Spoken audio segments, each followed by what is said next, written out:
Bwana Yesu asifiwe. Karibuni katika darasa huru la Injili.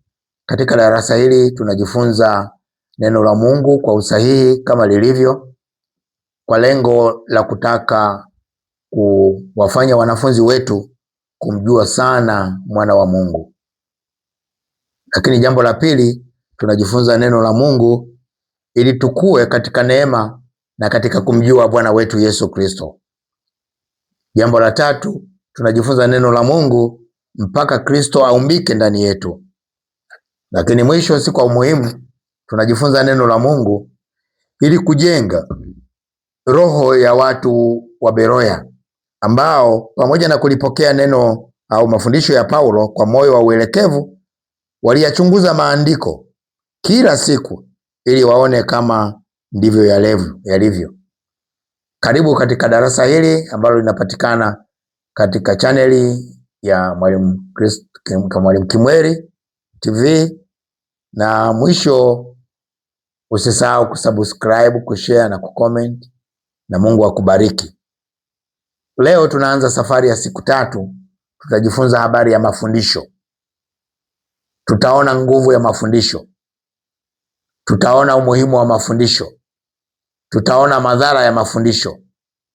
Tutaona mafundisho jinsi yalivyo muhimu na yalivyo mganda mwanadamu tangu kuzaliwa mpaka kufa.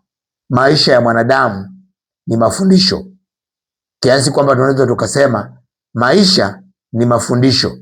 Bila mafundisho hakuna maisha. Mwanadamu hawezi kuishi bila mafundisho, na kuna mafundisho rasmi na kuna mafundisho ambayo sio rasmi. Yote yakichanganyika yanamsaidia mwanadamu au yanampoteza mwanadamu katika maisha haya. Ukiona mtu anafanya mabaya, alipata mafundisho mahali, inawezekana ni rasmi au sio rasmi. Ukiona mtu anatenda mema, kuna mafundisho alipata, kwa sababu huwezi ukatenda nje ya mafundisho. Utatenda kutokana na mafundisho, utasema kulingana na mafundisho, utaamua kulingana na mafundisho. Umefundishwa nini? Tutaangalia unachosema. Umefundishwa nini? Tutaangalia unachotenda. Umefundishwa nini? Tutaangalia unachowaza, unachoamua. Kwa hiyo mafundisho hayafichiki. Tukitaka kujua hasira yako umefundishwa iko kiasi gani, tutakuona. Hakuna cha kujificha. Mafundisho ya mtu, kama umefundishwa kimila, tutaona. Kama wewe ni Mkristo wa kweli, tutaona unavyotenda, unavyosema. Kama unamwamini Mungu kweli, tutaona. Kama ni usanii, tutaona. Umefundishwa nini? Tutaona. Kwa hiyo mafundisho ni sehemu kubwa sana ya Ukristo. Mafundisho ni sehemu kubwa sana ya maisha ya mtu, maisha ya mtumishi, maisha ya mkulima, maisha ya mvuvi, maisha ya mwenye cheo, yanategemea mafundisho. Alifundishwa nini? Tutaona katika output zako. Kwa hiyo mafundisho ni kitu cha msingi sana. Neno la Mungu linasema katika Timotheo wa kwanza sura ya 4 mstari wa 16, anasema jitunze nafsi yako na mafundisho yako, dumu katika mambo hayo, kwa maana kwa kufanya hivyo utajiokoa nafsi yako na wale wasikiao pia. Kwamba mwanadamu Mkristo anatunzwa na mafundisho, kwamba jitunze nafsi yako na mafundisho. Kitu ambacho kinaweza kikatunza maisha ya Mkristo, mtu aliyeokoka, ni mafundisho sahihi.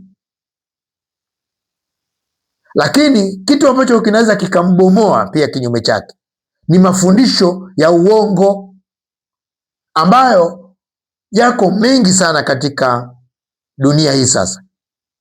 Kanisa la sasa limeporomoshwa na limeshushwa hadhi kwa sababu ya mafundisho. Kuna mafundisho mabovu sana yameingia kanisani.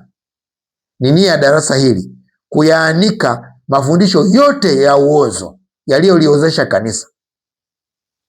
Maana watu walifikiri kwamba wanapofundishwa mafundisho hayo wanapata sauti ya Mungu, wanapata kitu cha kuwasaidia. Kumbe ni kitu cha kuwapoteza. Kanisa leo limepoa. Kanisa leo halina upendo ule tena. Kanisa limepigwa Ichabod. Kanisa halina mahusiano na Roho Mtakatifu. Yale maombi ya uvuvio wa Roho Mtakatifu hayapo. Kumekuwa kavu. Katika makanisa yetu, madhehebu yetu zimekuwa ni kampuni tu za kukusanya sadaka. Anayetoa sadaka ndio anaonekana wa maana, hata kama hajaokoka. Kuokoka sasa hivi ni kutoa sadaka sana. Mafundisho ya kweli yameachwa.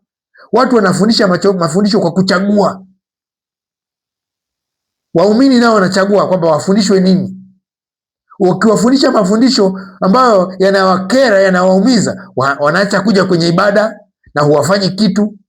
Na wachungaji wanaona ili waweze kupata sadaka waumini wasikimbie, wanagoshi neno, wanafundisha chini ya kiwango. Ni heri ufundishe mtu mmoja, uwe na Mkristo mmoja sahihi anayeenda mbinguni kuliko kujaza lundo la watu kibao unaowafariji dhambini wakaenda jehanamu. Kuna faida gani kukusanya kundi la watu ukaache kuhubiri injili ya kweli ili wakuletee sadaka, ununue magari ya kifahari kwa sadaka hizo na kujenga nyumba na kusomesha watoto wako Ulaya, lakini watu hawa pamoja na kutolea sadaka nzuri wanakwenda jehanamu, maana hawajatubia dhambi, hawajamwamini Yesu. Unatoa mafundisho yaliyogoshiwa. Ole wako mtumishi unaowaogopa waumini. Ole wako, badala ya kumwogopa Mungu unaogopa waumini, unaogopa kusema kweli, kutoa mafundisho ya kweli. Hii ni hatari. Nataka tu ufahamu kwamba mafundisho ni nini. Mafundisho ni chombo anachokitumia Mungu kubadilisha mawazo ya mtu, tabia, hatima ya mtu au hatima ya mwanadamu inaweza ikabadilishwa kwa mafundisho. Mafundisho ni chombo kinachobadilisha mtu yeyote kimwili au kiroho. Ukitaka mtu awe kama unavyotaka, mfundishe unachotaka, atakuwa unavyotaka. Narudia, mtu yeyote ukitaka awe unavyotaka, mfundishe unavyotaka, akielewa atakuwa kama unavyotaka. Usipomfundisha atakuwa kama wanavyotaka waliomfundisha. Mtoto anaweza akawa ni wa kwako, lakini usipomfundisha unavyotaka atasikia na kuishi sawasawa na wale aliowasikia waliomfundisha. Kwa hiyo ukiacha kufundisha watoto wako, kuna watu watakufundishia mambo ambayo wewe huyataki.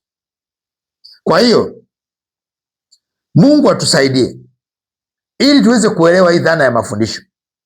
Kiswahili kinasema hivi, tafsiri au dhana ya mafundisho, kwamba mafundisho ni mchakato wa kumpa mtu maarifa. Unapomfundisha mtu unampa maarifa, unampa misingi, unampa kanuni na mwelekeo wa maisha ili uweze kumjenga kiakili, kimaadili na kitabia. Ukitaka tabia ya mtu ibadilike, mfundishe.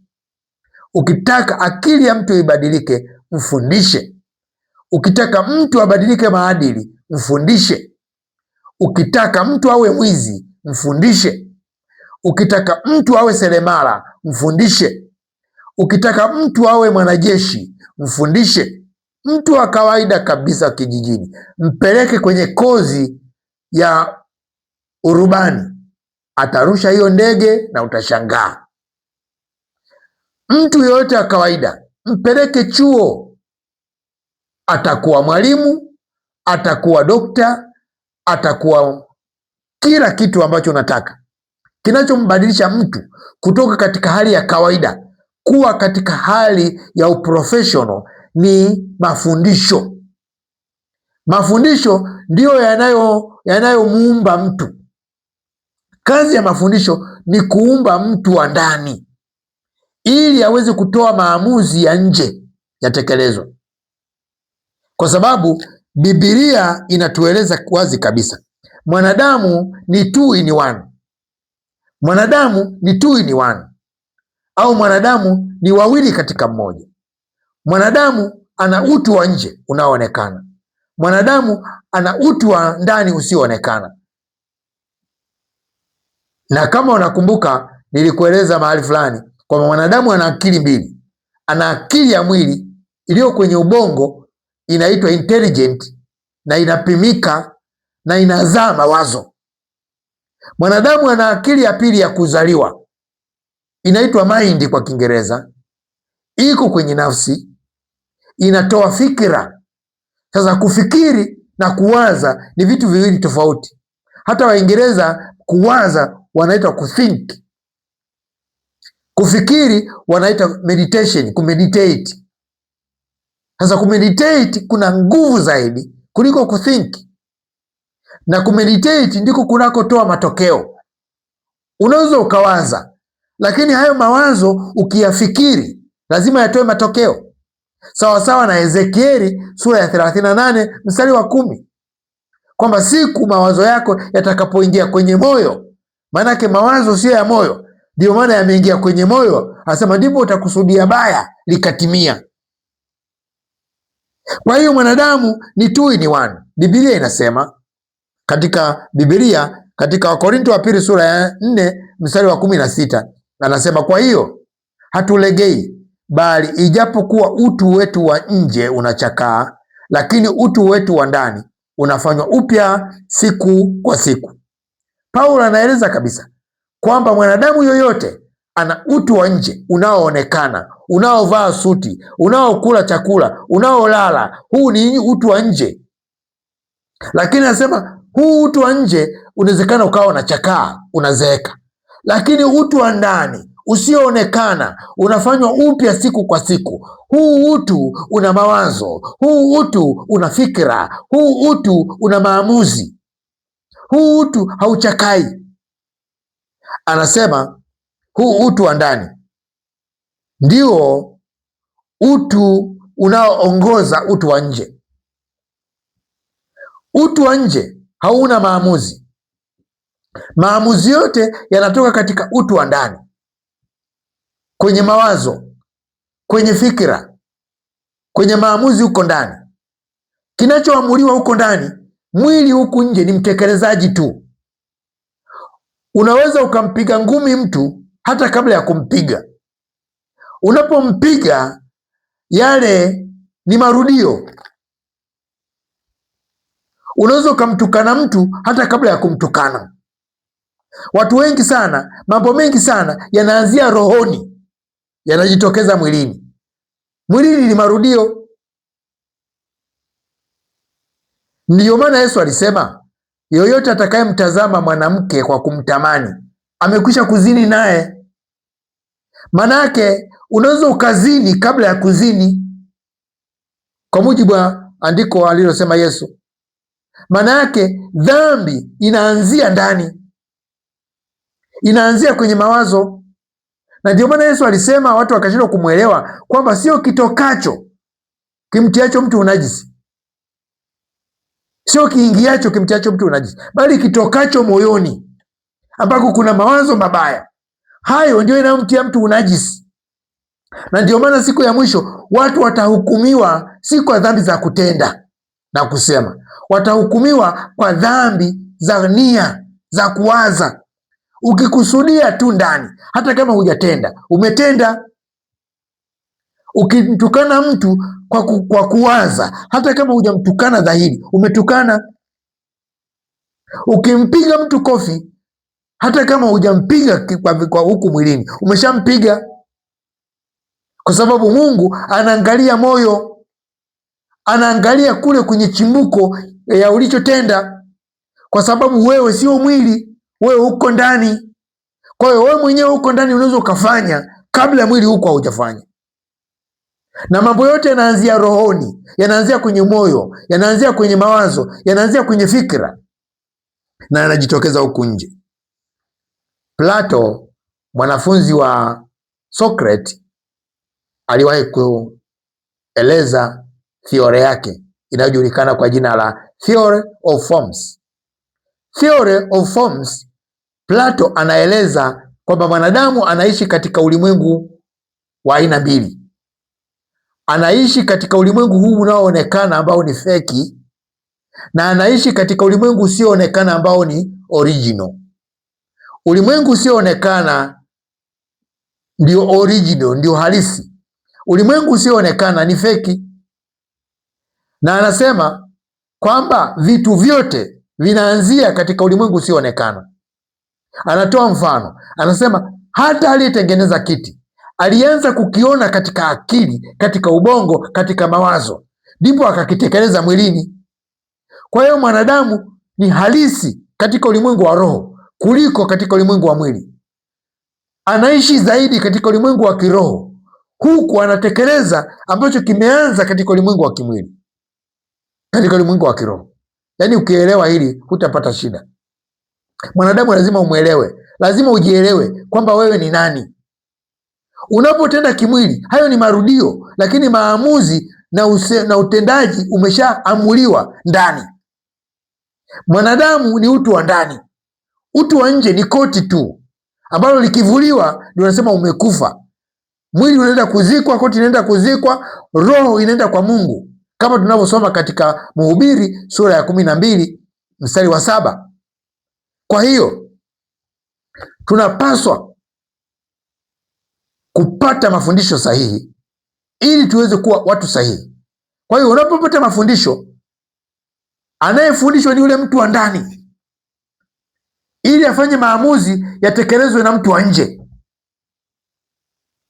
Kwa hiyo tukitaka tujue umefundishwa nini, tutaangalia mtu wa nje anafanya nini, tutaangalia mtu wa nje anatenda nini, anawaza nini, anaamua nini. Kwa sababu anaamuliwa ndipo amue, anaelekezwa ndipo atende, anaelekezwa cha kusema.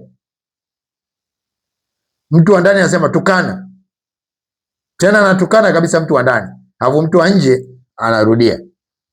Mithali 22:6 anasemaje? Mlee mtoto katika njia impasayo, naye hata iacha hata atakapokuwa mzee. Unaona nguvu ya mafundisho. Mafundisho nimesema ndiyo maisha yetu. Na anasema mlee. Mungu anatoa maagizo, usizae tu, fanya kazi ya pili ya kulea. Na Waswahili wanasema kulea ni kazi kuliko kuzaa. Sasa unapolea mtoto, na wataalamu wanasema mtoto ni kama kitabu kisichoandikwa. Kwa kadiri unavyomwelekeza na kumlea, ndivyo unavyoandika kurasa zake, na hayo unayoandika hata yasahau mpaka atakapokuwa mzee. Ukimfundisha na kumdekeza, hata sahau mpaka atakapokuwa mzee. Ukimfundisha kazi na maadili mema, hata yaacha hata atakapokuwa mzee. Chochote unachompandia katika mafundisho kitakaa na kitakuwa na matunda. Mtoto wako na tabia mbaya, inawezekana ni matunda ya jinsi ulivyomlea. Umemfundisha nini? Wewe unataka umfundishe mabaya, halafu aje atende mema. Garbage in, garbage out. Unachopanda ndicho unachovuna. Usitegemee kumdekeza mtoto halafu uje upate mchapakazi. Haiwezekani. Mafundisho yako lazima yawe na tija. Ukijua unapolea, unamlea mke wa mtu, unalea mume wa mtu, unalea meneja wetu, unalea mwalimu wetu, unalea askofu wetu. Kwa nini unatudekezea askofu wetu? Kwa nini? Maana mtoto si wa kwako, mtoto ni wa jamii. Lazima umpe mafundisho yatakayomfanya akubaliki kwenye jamii, kwa sababu maisha yake yote mtoto atakuja kuitumikia jamii. Hata kuja kufanya kazi kwako. Awe mwalimu akufundishe wewe, sasa awe daktari akufundishe wewe, akutibu wewe? Hapana, atatibu watu ambao hata hawajatoa hata shilingi moja kumfundisha, lakini ndio atakao watumikia. umemdekeza sasa, si umetupa shoti? Kwa hiyo Biblia inasema mlee mtoto katika njia impasayo. Maana yake toa mafundisho yanayostahili, toa mafundisho yanayokubalika, hubiri mafundisho kanisani yanayokubalika. Usihubiri unachotaka, hubiri, fundisha ukijua unatengeneza kizazi. Sasa unafundisha ulegelege, unafundisha Torati ili weje? Mafundisho ni njia ya kumfinyanga mtu. Unapofundisha jua unamfinyanga mtu. Sasa lazima uwe na uhakika unamfinyanga mtu awe nani. Mafundisho yana nguvu ya kumfinyanga mtu, mafundisho yana nguvu ya kumuumba mtu. Kama hujaitwa kumhubiri Kristo, kufanya kazi ya Injili, acha. Kama hujui unachokifanya, Biblia inatuonya katika Yakobo sura ya 3 mstari wa 1 kwamba tusiwe walimu wengi, kwa sababu walimu wanafinyanga watu. Sasa unapofundisha unajua unamfinyanga mtu huyo awe nani. Ndio maana mwanzo wa darasa langu wa masomo na kueleza lengo, kwamba lengo langu nataka hili darasa kuweza kuwafanya watu wawe na kiu ya kumtafuta Kristo, Kristo aumbike ndani yao. Naeleza kabisa lengo. Wewe unahubiri watu wawe nani? Unafundisha watu wawe nani? Unafundisha Ukristo ukaeje? Unataka kuwasogeza hatua gani? Au unasema tu kwa sababu una mdomo? Biblia inatuonya. Warumi sura ya 12 mstari wa 2 anasema, wala msifuatishe namna ya dunia hii, bali mgeuzwe kwa kufanywa upya nia zenu. Nia ni utu wa ndani. Nilikwambia pale mwanzo kwamba mafundisho hayalengi mtu wa nje, yanalenga mtu wa ndani. Mafundisho yanaweza akamharibu mtu wa ndani na mtu wa nje atapokea ule uharibifu. Mafundisho yanaweza akamtengeneza mtu wa ndani na yakapokelewa na mtu wa nje. Biblia inasema hivi kwamba mwanadamu yoyote anaendeshwa na utu wa ndani, ambao utu wa ndani una vitu vitatu. Kwanza, mawazo; pili, kiburi; tatu, fikra. Hivi vitu vitatu ndio vinavyounda utu wa ndani na ndio uwanja wa vita katika ulimwengu wa roho. Vita vinapiganwa katika utu wa ndani, katika mawazo, katika kiburi, katika fikra. Na chanzo cha mawazo ni mafundisho. Mafundisho yakiingia ndani ya mtu, kama ni mabaya, yanakwenda kuweka ngome. Ile ngome inaweza ikawa kizuizi cha kufanya maamuzi sahihi. Hujawahi kumshauri mtu, bana nunua gari, hapo asema bana nikinunua gari nitagongwa bana. Jenga nyumba, nijenge nyumba bana, inaweza ikaja kuanguka au ikapitwa na wakati, au itachukua hela nyingi bana na haizalishi. Kila unachomshauri anakitia kasoro. Mtu wa namna hii maana yake amekamatwa mawazo, amekamatwa fikra, amekamatwa utu wa ndani. Anashindwa kufanya biashara kwa sababu ameambiwa au ameona ndani yake. Katika mawazo yako ukifundishwa, ukawa na fikra potofu, ukawa na fikra hasi, ukawa na mawazo hasi, hakuna kitu utakikubali kufanya. Kwa hiyo mafundisho ukija kuona yanakufundisha vitu uvione viko hasi, ujue hayo mafundisho si ya kweli. Ndio maana watu wanasema wale mariski teka ndio wanaofanikiwa, lakini hawa waoga waangalifu ni hatari tu. Kwa hiyo vita yetu inapigana katika ulimwengu wa roho, katika utu wa ndani. Wakorintho wa pili sura ya 10 mstari wa 3 anasema, maana ingawa tunaenenda katika mwili, hatufanyi vita kwa jinsi ya mwili.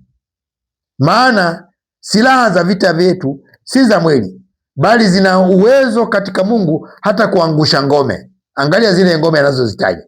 Tukiangusha mawazo, na kila kitu kinachoinuka kijiinuacho juu ya elimu ya Mungu, tukiteka nyara kila fikra ipate kumtii Kristo. Umeona, anataja vitu vitatu. Anataja kuna ngome ya mawazo, kuna ngome ya kila kitu kinachojiinua juu ya elimu ya Mungu, na mnajua kila kinachojiinua juu ya elimu ya Mungu ni kiburi. Kwa hiyo mwanadamu, utu wa ndani una mawazo, una kiburi, una fikra. Mwanadamu ana kiburi kwa kuzaliwa. Tuna dhambi za aina mbili tunazozaliwa nazo, kila mwanadamu anazo. Mwanadamu anazaliwa na kiburi, mwanadamu anazaliwa na ubinafsi. Ubinafsi na kiburi kila mtu anao, na ukitaka kuona ubinafsi, angalia mtoto anapokuwa mdogo, analilia kila kitu kiwe chake. Lakini kwa kadri anavyokuwa, ndivyo ubinafsi unavyosagwa na mafundisho. Ni nia ya mafundisho kusaga. Mafundisho sahihi yanasaga ubinafsi, mafundisho sahihi yanasaga ubinafsi na kiburi. Sasa sipati picha mafundisho ambayo sio sahihi yanaendeleza ubinafsi, yanaendeleza kiburi. Watu wanapokwenda kusoma shule sekondari mpaka chuo, mpaka mtu anakuwa profesa, kinachoshughulikiwa ni vitu viwili ambavyo viko kwenye ubongo. Unaingiza maarifa ili kusaga kiburi, unaingiza maarifa ili kusaga ubinafsi. Hujawahi kuona mtu kasoma halafu anaambia huyu kasoma hajastaarabika. Unajua hajastaarabika maana yake nini? Maana yake elimu imechemsha hicho kiburi na ubinafsi, haujaiva. Umeenda sekondari mpaka chuo kikuu na kiburi unacho na ubinafsi unao, hujaiva.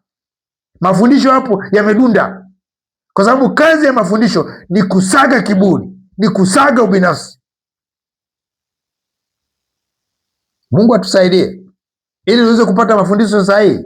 Kanisani unapokwenda, wanapohubiri wachungaji, kinachoshughulikiwa ni kiburi chako na ubinafsi wako. Lakini nenda leo katika makanisa yetu, kiburi kinatawala. Mtu mmoja aliniambia, Kimweri, siku nikija kukukuta mbinguni mimi nitatoka. Hebu angalia hicho kiburi, kwamba ana uhakika kwamba mimi sijaokoka na mbinguni siendi. Kwa hiyo akinikuta mbinguni atamuuliza Mungu, huyu naye kafikaje? Yaani anakuwa na haki kuliko Mungu.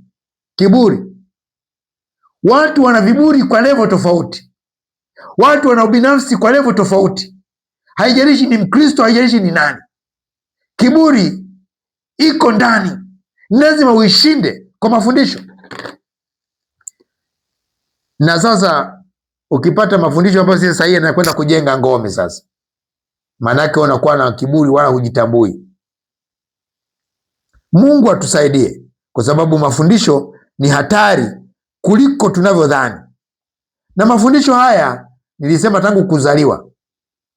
Mtoto anapoenda kindergarten au chekechea, mafundisho. Kindergarten, mafundisho. Pupil, mafundisho. Student, mafundisho. Disciple, mafundisho. Ni mafundisho maisha yote. Mafundisho yamekuwa ni mengi. Mtu ana mafundisho ya kimila, ana mafundisho ya jandoni, ana mafundisho sio ya wapi, ana mafundisho kila kona. Ana mafundisho ya mashangazi, ana mafundisho ya wajomba, ana mafundisho ya mkwe, ana mafundisho ya mke, ana mafundisho. Mwanadamu ni mafundisho kila kona. Changamoto iliyopo ni kuchagua mafundisho, na mafundisho haya ni mabovu mpaka kanisani. Makanisani kuna mafundisho ya uongo mpaka kanisa sasa hivi limepoa, limepigwa ikabodi. Ni hatari na inatisha. Mimi nataka nikupe nguvu ya mafundisho, nikupe mifano miwili ya nguvu za mafundisho ili uyaogope mafundisho. Mafundisho yana nguvu. Kwa mfano, mwalimu anapomfundisha mwanafunzi darasani kama kawaida, anafanya kazi ya kumfinyanga na kumuumba mwanafunzi ndani ili aje awe raia mwema. Mchungaji anapohubiri kanisani, anamfinyanga Mkristo ili aokoke, akubalike mbele za Mungu na wanadamu. Nguvu ya mafundisho.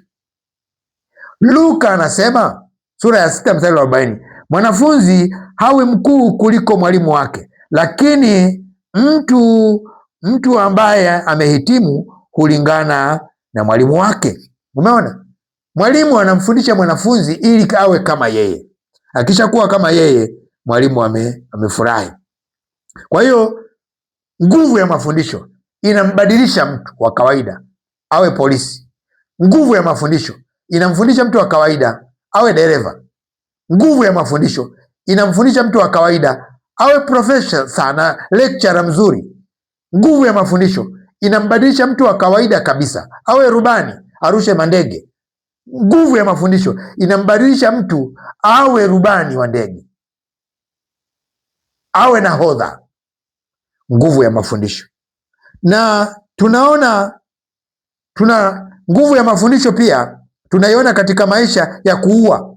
Mafundisho yanaweza yakaua au yakaokoa. Ngoja nitoe mifano michache uone nguvu ya mafundisho. Kuna watu wanaojulikana kama Joseph Kibwetere wa Uganda mwaka 2000. Huyu bwana alikuwa ni kiongozi wa movement for restoration of the 10 commandment of God. Huyu alikuwa ametoa mafundisho kanisani kwamba huu ni mwisho wa dunia, au mwisho wa dunia umekaribia sana. Wafuasi wake wauze mali zao, wajitenge na dunia hii, watii bila kuuliza. Matokeo yake hawa watu walichomwa moto na walikufa. Watu zaidi ya 1000 walikufa kwa kuchoma moto, kwa kunyongwa na kupewa sumu ili wafe. Wamefika hapo kwa ajili ya mafundisho. Na katika madhehebu yetu kuna watu wamekolea madhehebu yao, hata wafanyeje, hata kama wamesimama katika msimamo ambao sio sawa. Nimewahi kwenda mahali, kiongozi wangu wa dini nikakuta kahama dhehebu. Akanambia ninatubu kwa sababu nilikuwa na wahubiri watu kwamba kuna kwenda mbinguni, kumbe mbinguni hakuna. Sasa nimehamia katika dini sahihi ambayo tunaamini tutarithi majumba hapa. Nilitaka kutoka na machozi, lakini nikakumbuka nguvu ya mafundisho. Kwa hiyo Kibwetere aliua watu wengi, na watu walimwamini, na watu walikufa, walikubali hata kunywa sumu, walikubali kunyongwa, walikubali kuteketezwa kwa moto, waliuza mali zao, yeye mwenyewe akatoroka. Mafundisho, nguvu ya mafundisho. Mungu atusaidie. Lazima tuwe kama watu wa Beroya, tusikubali kila fundisho, hata kama anayekuhubiri ni mchungaji wako. Usikubali kila fundisho, hata kama anayekufundisha ni askofu wako. Sio kwamba nakutia shaka. Wapende watu, usiwaamini watu, kwa sababu Biblia imesema amelaaniwa mtu anayemtegemea mwanadamu mwenzake. Uko kwenye laana. Wanadamu wanaweza kubadilika saa yoyote, hata kama alikuwa mzuri namna gani, akakupa mafundisho pumba. Kuna mafundisho matango mwitu, ni machungu, yanaua, yamejaa sumu. Mungu ametupa Roho Mtakatifu ili kuweza kutusaidia kubaini mafundisho feki, lakini kwa sababu watu wameacha urafiki na Roho Mtakatifu tunaangamizwa. Hosea sura ya 4 mstari wa 6 anasema watu wangu wanaangamizwa kwa kukosa maarifa.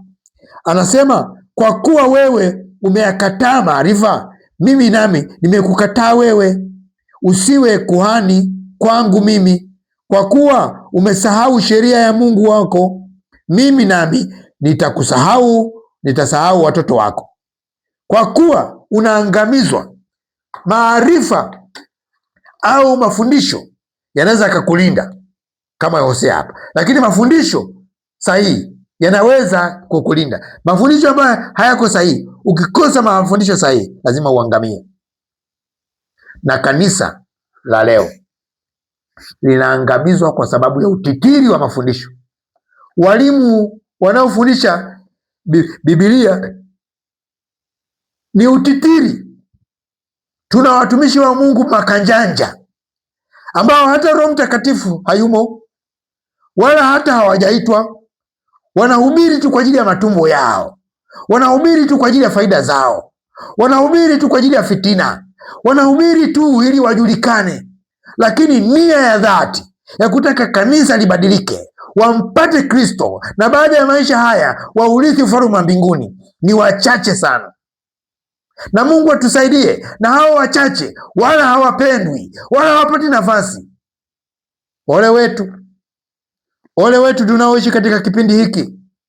Tutakutana na kina kibwetere wengi, tutakutana na kina kibwetere wengi. Kuna watu kwa ajili ya mafundisho waliwahi kwenda uwanja wa ndege bila visa, bila pasipoti wala visa.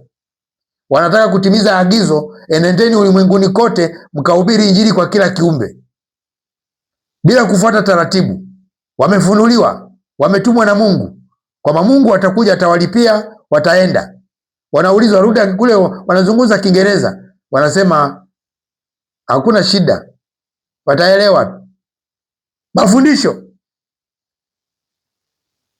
Kuna unabii uliwahi kutolewa katika nchi jirani kwamba tarehe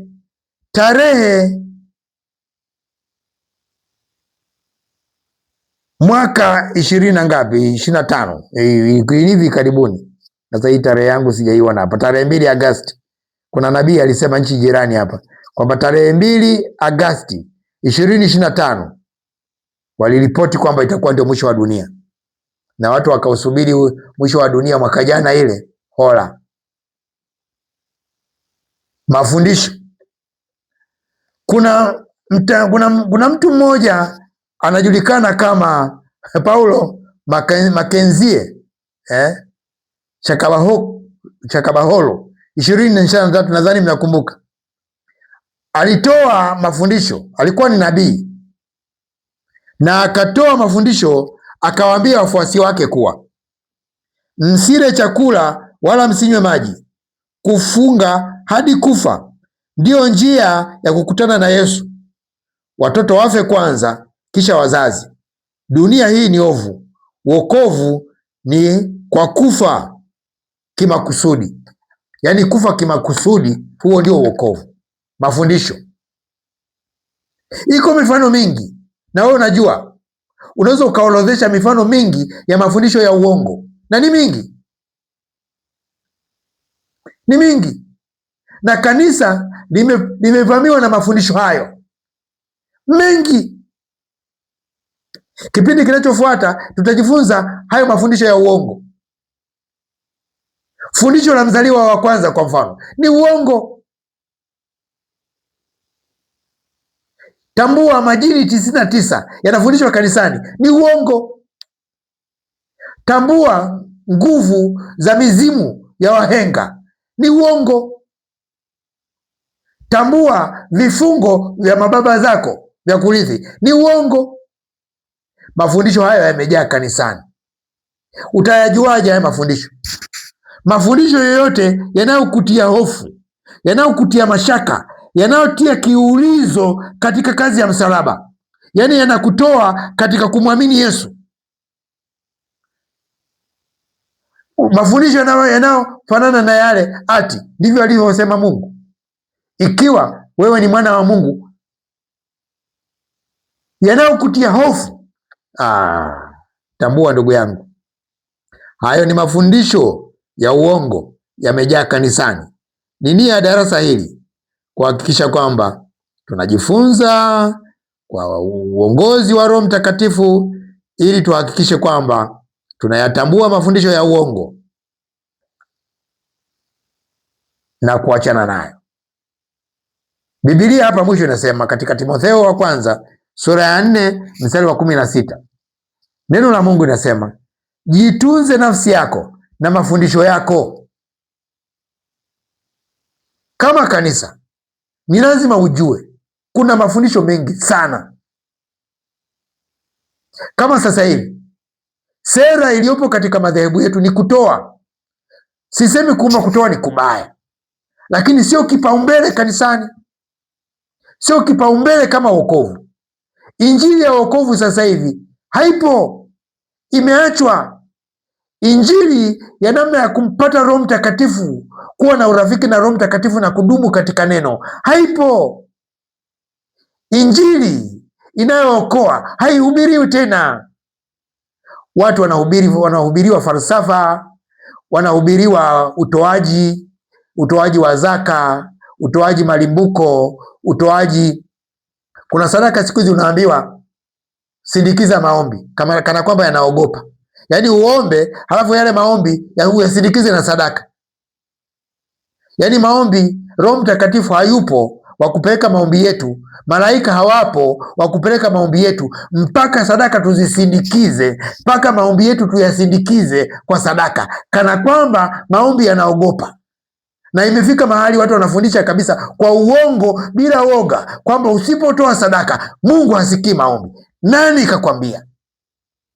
Huo ni uongo, ni mafundisho ya uongo, ni lazima tuyapinge hadharani. Mafundisho yanayosema hakuna mbinguni, mbinguni ni hapa hapa, hayo ni wa uongo, lazima tuyapinge mchana kweupe. Mafundisho yanayosema toa ili ubarikiwe ni uongo, lazima tuyapinge hadharani, kwa sababu sisi kanisa tunatoa kwa sababu tumebarikiwa. Tunabarikiwa kwanza sisi wa Agano la Kale, ndio maana tuna cha kutoa, ndio maana tunatoa kwa sababu tumebarikiwa kwanza, ndio maana tunatoa. Na katika Agano Jipya tunatoa kwa sababu tumebarikiwa, tunatoa kuonyesha kwamba tunampenda Mungu, tunatoa ili kazi ya Mungu tunayoipenda iendelee, tunatoa ili watumishi wa Mungu tunayempenda waweze kupata mahitaji. Tunatoa kwa upendo, tunatoa tukisukumwa na upendo. Hatutoi kwa kulazimishwa, hatutoi kwa sheria, hatutoi kwa kanuni, hatutoi kwa kusukumwa. Hiyo sio Agano Jipya. Mungu atusaidie tuyatambue mafundisho. Leo tumeanza siku ya kwanza kuona umuhimu wa mafundisho na jinsi yalivyotutawala wanadamu na jinsi yanavyotuangamiza au yanavyoweza kutuelekeza. Mungu atujalie. Kesho nayo ni siku. Mpendwa, mafundisho ni mengi kanisani, na yaliyo mengi ni mafundisho ya uongo. Sije mkanipiga mawe. Kipindi kinachofuata nitayataja na tutachambua mafundisho ya uongo la kwanza mpaka la mwisho, na utaelewa ninaposema kwamba somo la mzaliwa wa kwanza halituhusu, ni la Agano la Kale, na hata kwenye Agano la Kale lilipitwa na wakati. Kuna kipindi Mungu alibadilisha gia angani, akasema wazaliwa wa kwanza sitachukua tena. Baada ya kutolewa wana Israeli kule Misri, Mungu akasema kwa sababu niliua wazaliwa wa kwanza, basi wazaliwa wa kwanza wa wanadamu wote na wanyama watakuwa ni wa kwangu mimi. Lakini baadaye akabadilisha wazaliwa wa kwanza, akachukua taifa la Lawi, wakawa wao ndio wazaliwa wake wa kwanza, akawapa kazi ya kutunza hekalu. Kwa hiyo katika Agano la Kale kule kule alibadilisha gia angani, kwamba mzaliwa wa kwanza sio lango tena, hana madhara tena, simtafuti tena, simtazami tena, ninamtazama Lawi. Lakini katika Agano Jipya Biblia inasema katika Wakorinto, Yesu ndiye mzaliwa wa kwanza, ikaishia hapo. Kwa hiyo Yesu kwamba mzaliwa wa kwanza ni lango, siwi ni nani, ni porojo na sio agano letu. Mungu atubariki. Tutapangua hoja moja baada ya jingine. Mungu akubariki. Naomba Roho Mtakatifu na kutie nguvu. Usikate tamaa, usinichukie kwa ajili ya injili hii, bali nipende. Endelea kusikiliza na kusikiliza na kusikiliza. Utapata hatua, utabaini vitu ambavyo ulivipa heshima lakini vinakuangamiza. Mafundisho. Roho Mtakatifu tusaidie. Mungu Kristo Yesu mwenye nguvu, mwenye kanisa, tusaidie katika nyakati hizi za mwisho na mafundisho. Mungu akubariki, akutie nguvu. Amen.